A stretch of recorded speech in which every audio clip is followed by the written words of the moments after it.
জুলাই অপরাধে জড়িত পলাতক ৮৭ পুলিশ কর্মকর্তার মধ্যে অন্তত ১৫ জনের বিদেশি অবস্থান শনাক্ত করার পর ইন্টারপোলের সহায়তা চাওয়া হলেও এখনো কোনো সাড়া মেলেনি বলছে পুলিশ হেডকোয়ার্টার।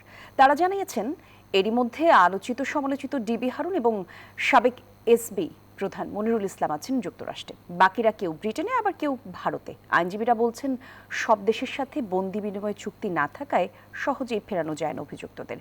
মাসুদ আল্লাহ বুনির ২ পর্বের ধারাবাহিকের আজ থাকছে প্রথমটি।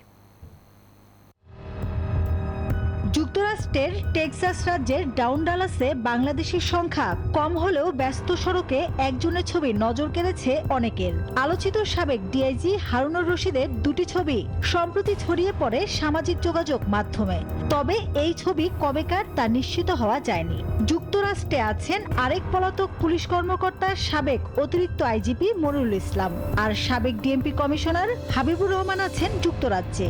এছাড়া প্রলয় কুমার জোয়ারদার ও সৈয়দ নুরুল ইসলাম ভারতে আছেন বলছে পুলিশ সদর দফতর।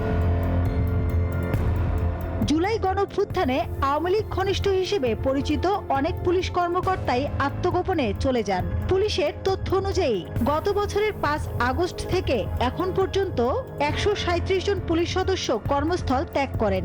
তাদের মধ্যে অনেকেই ফিরে এলেও ৮৭ জন এখনো পলাতক আছেন। আর পুলিশ সদস্যদের বিরুদ্ধে মামলা হয়েছে ১৪৯০টি।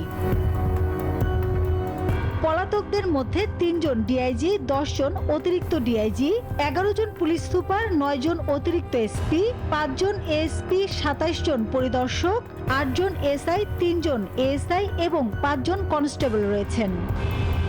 এখন প্রশ্ন হলো, এই ৮০ জনেরও বেশি পুলিশ কর্মকর্তাকে ইন্টারপোলের সহায়তা ছাড়া দেশে ফিরিয়ে এনে বিচারের মুখোমুখি করা যাবে কিনা? আইনি জটিলতায় তাদের এখনো ফেরানো যাচ্ছে না বলে জানায় পুলিশ সদর দফতর। আমরা আবেদন করি, এটা সম্পূর্ণ হচ্ছে গিয়ে ইন্টারপোল প্রক্রিয়া। ৩টা ফ্যাক্টর আছে, যেটা হচ্ছে গিয়া একটা হচ্ছে আন্তর্জাতিক আইন, আর ২ হচ্ছে গিয়া আপনি যেই দেশ থেকে আসামিটা নিয়ে আসবেন সেই দেশের সাথে আমাদের দ্বিপাক্ষিক সম্পর্কটা কিরকম। এখন সম্পর্ক হয়তো বা ভালো থাকলে ওরা আমাদেরকে সহযোগিতা করে, সম্পর্ক হয়তো বা যদি অতখানি ভালো না থাকে সেক্ষেত্রে সহযোগিতা ওইভাবে পাওয়া যায়। আর তৃতীয়ত হচ্ছে গিয়ে তাদের নিজস্ব যে দেশের আইন কানুন। সরকারি কর্মচারী বিধিমালায় কর্মস্থল থেকে পালানো শাস্তিযোগ্য অপরাধ। পলাতকদের দেশে ফিরিয়ে আনতে রাজনৈতিক সদিচ্ছায় জোর দেওয়ার তাগিদ আইনজীবীদের।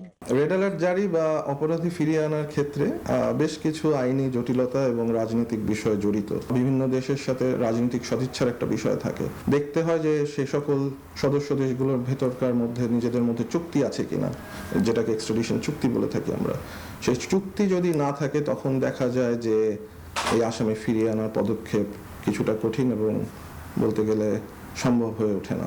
৫ আগস্টের পর মানবতা বিরোধী অপরাধে জড়িতদের দেশে ফেরাতে পুলিশ কি ভূমিকা নিয়েছে, আর কতজনের নামে বা রেড নোটিশ জারি হলো, তা জানাবো পরের পর্বে।